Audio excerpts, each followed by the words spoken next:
Good afternoon, children. Welcome to English class. Let's continue the story The Happiness Machine. In this story, we found the character Leo Hoffman had been trying to make a happiness machine to make everyone happy.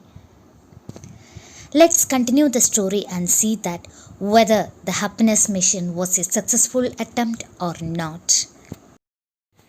The next day, Leo succeeded in leading his wife to the 8-foot tall orange colored machine. Okay, you test your damn thing with me and spare my children. Don't give them nightmares. All the children gathered around the box. Which button do I need to press to make myself overjoyed, contented, and delighted? Mama, said Saul. Don't. We need to check it out, Saul. She got into the machine, sat, and looked at her husband. Not for me, dear, it's for you. Nervous wreck. So, children, who was the first one to test the happiness machine? Yes, Lena. His wife, Leo's wife, was the first one to test the happiness machine. The next day, Leo led his wife to the 8-foot tall orange colored machine and told her to get into the machine. She got into the machine and asked which button did she need to press to make herself overjoyed, contented, and delighted. And she added she was willing to test that happiness machine at the first time only for her husband. Please, he said, press the button and you will see. The door was shut. There was a click and the machine shivered and growled like a wild dog. Papa, Saul hugged his father from behind. Is Mama all right? Asked Naomi. The machine continued making strange sounds. All right, she is fine. Listen. When Lena got into the machine, she was asked to press the button and the door was shut. There was a click and the machine shivered and growled like a wild dog.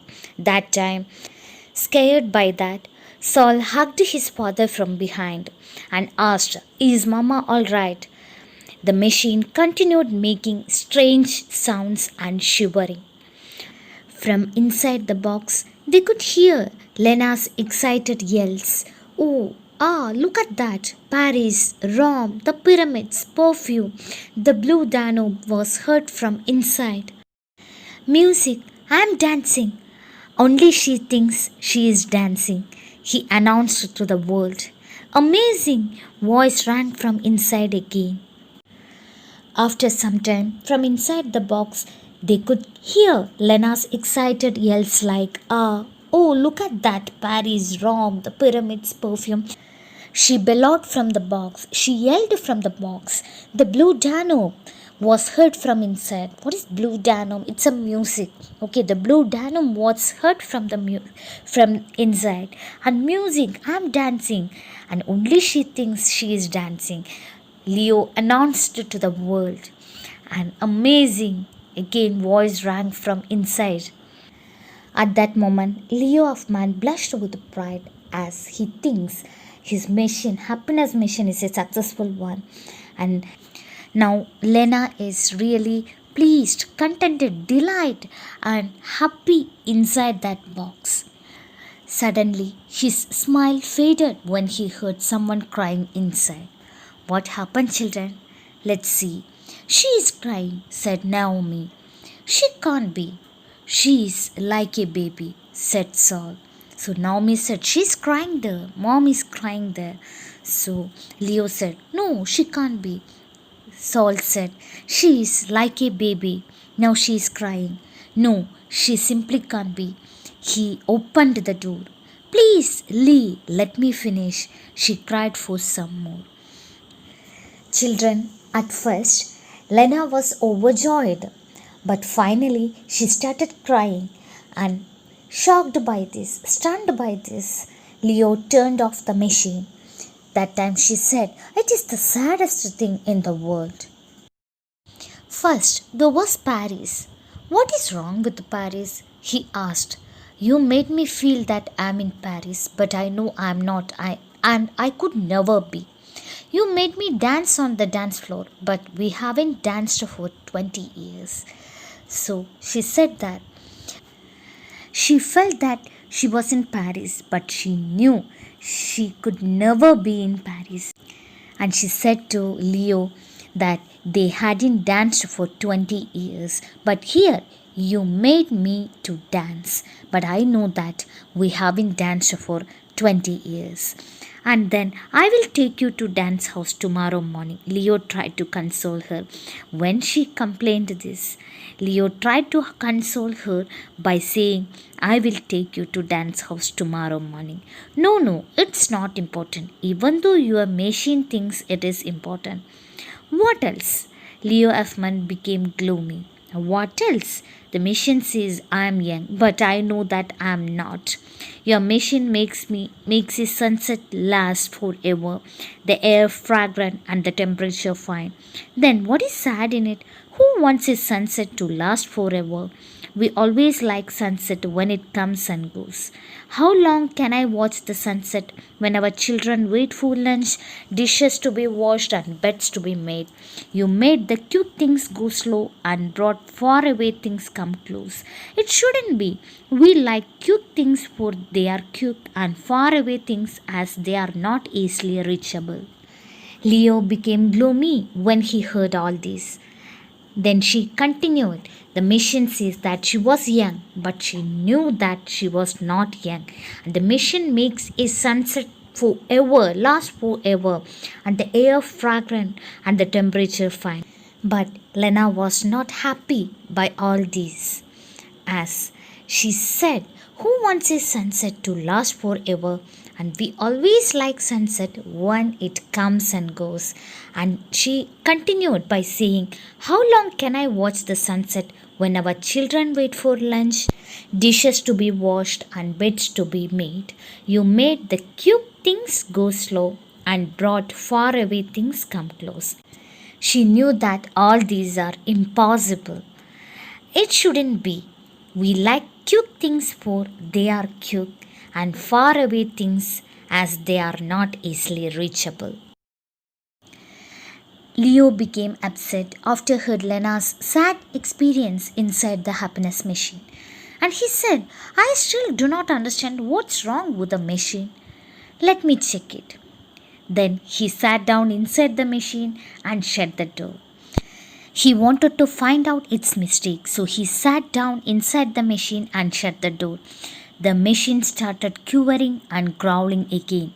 When he just began to float with the colors and music in great relaxation, he heard someone screaming, Fire, Papa! The machine is on fire.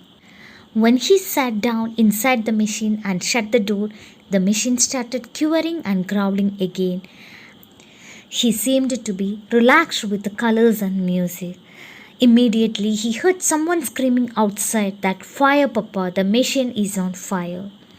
The people gathered there, helped them to break the door, and the boys dragged him out. That time, a muffled explosion, a vague explosion was heard from behind. And Lena Hoffman confirmed that the machine burning very well. And then she yelled out at the time, Saul, call the fire department. Lena Hoffman, Grandpa Spaulding, Douglas, and Tom gazed at the flames swallowing the garage, most of the boarders, old men across the ravine, and all the children from 6 blocks around watched the firemen striving to put the soaring flames out. Hoffman's children felt proud of the giant flames coming out of their garage, which became a visual treat for everyone. Grandfather Spaulding keenly studied the smoke ball, making mysterious patterns in the sky. How did the people gather there respond when the happiness machine got fire?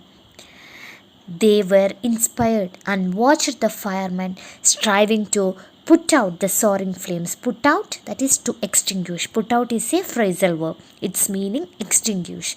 So they watched the firemen striving to put out the soaring flames. And Huffman's children, they were very proud of the giant flames coming out of their garage, and which became a visual treat for everyone. And Grandfather Spaulding keenly studied the smoke ball that making mysterious pattern in the sky. Was that your happiness machine? Let me figure out later and I will tell you. Leo, Lena said, I hope it won't take a year to figure them out. I will be there in the house putting things back to normal. You know, it is an absolute chaos by the commotion you made with the machine these days. Come, children, help Mama. As if teasing, Grandfather asked him, Was that your happiness machine? He replied, Let me figure out later and I will tell you. When heard this, Lena said, I hope it won't take a year to figure them out. It is your happiness machine and it got fired. And she said, I will be there in the house putting things back to normal. And it is in absolute chaos. Chaos means disorder manner. It is in absolute chaos by the commotion, that is problem you made with the machine these days. Because he had been working on that machine without proper food, rest and taking care of his wife and children. Leo Huffman left with the grandfather and his children when all the firemen and people had gone. He steered his boat through the wet ashes and ruins and said, The first real thing you learn in life is you are a fool. You want to see the happiness machine? It got patented more than 1,000 years ago and still there, even though not good all the time, but it runs on and on. When all the firemen and people had gone, Leo left with the grandfather and his children, and he steered his boat through the wet ashes and said himself that the first real thing he learned in his life is that he is a fool. And he asked himself that you want to see the happiness machine? It got patented. Patented means right to invent. It got invented more than 1,000 years ago and still there, even though it is not good at all every time. But it runs on and on. Now Leo realized his mistake in his attempt to make others happy with a happiness machine. He realized that life is mixed with the feelings of happiness, sad, anger, jealous, disappointment, etc. But the fire, said Douglas, don't count. It doesn't take a year to figure out what has been burnt. Leave that worthless bauble. Look, the happiness machine. You will see it through the front window. Leo continued by saying, It doesn't take a year to figure out what has been burnt. It is the happiness machine, the exact one which he had been making for months without proper food and rest. He said, Leave that worthless bauble. Bauble means toy. And the happiness machine, you can see it through the front window. They all looked through the large window pane. Every sense of the body was inspired by the big and tiny ripples over there. Saul and Marshall were playing chess at the coffee table and Rebecca laying out the silver in the dining room. Naomi was cutting paper, doll dresses and Ruth painting watercolors. Joseph was running his electric train and Lena was sliding a pot roast from the steaming oven. Everyone looked through the window pane and inspired by the big and tiny ripples over there. Ripples means tiny waves. And the children were engaged. They were engaged in different activities like Saul and Marshall were playing chess, Rebecca laying out the silver in the dining room, Naomi was cutting paper doll dresses, Ruth painting watercolors, Joseph was running his electric train, and his wife Lena was sliding a pot roast from the steaming oven. You could hear far away voices and someone singing in a high sweet voice. You could feel the aroma of the baking bread and the tempting butter. Everything seemed to be working fine, and Leo Huffman gazed serenely through the window. Children, now he could hear faraway voices and someone singing in a high sweet voice. He could feel the aroma, sweet smell of the baking bread and the tempting butter, and everything seemed to be working fine. And Lee Hoffman gazed serenely through the window. Serenely means very calmly through the window. That means now only he realized that happiness will get or happiness gets not from the machine or not through the machine. It is surrounded us in our family. Feel and enjoy that happiness. Now only he realized that there it is, feeling the healing touch of all the bits and pieces of his house, and in sheer ecstasy, he said, "The happiness machine, the happiness machine." There it is. He started feeling the relaxed, healing touch of all the bits and pieces of his house. And in sheer, that is pure ecstasy, that is ecstasy means extreme happiness, he said, "This is the happiness mission." The happiness mission. That means now he realized that his family is his happiness. So, children, happiness is not something that is created by a machine. It is surrounded us and it is everywhere. We should feel that.